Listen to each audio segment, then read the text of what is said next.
Hi guys! Andito ako ngayon sa loob ng MRT train station dito sa Singapore. So, pag nandito kayo sa Singapore, sa loob na ng train station, hindi na kayo mawawala kung saan kayo pupunta.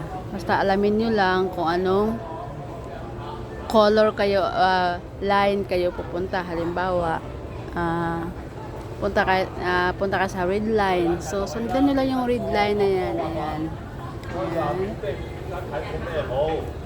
Then, papunta kayo sa green line.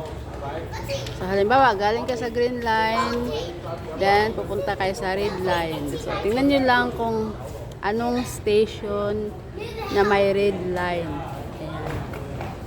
So, then, pupunta naman kayo sa orange line or yellow line. Orange line ba yan? Ayan.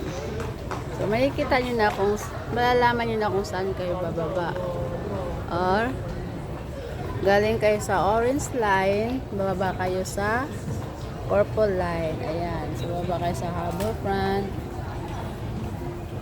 So, lakbayin nyo lang yung purple line na yan.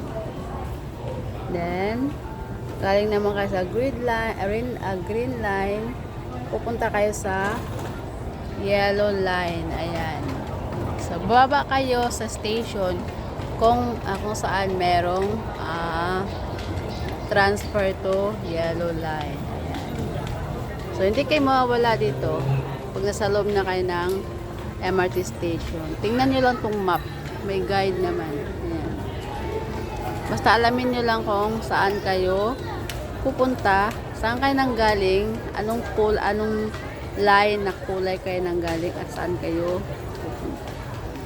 So, lahat na nakadetalye na siya dito.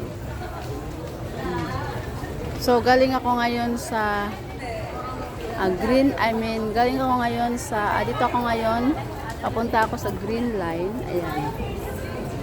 Papunta ako sa Commonwealth. Sakay ako ng green line.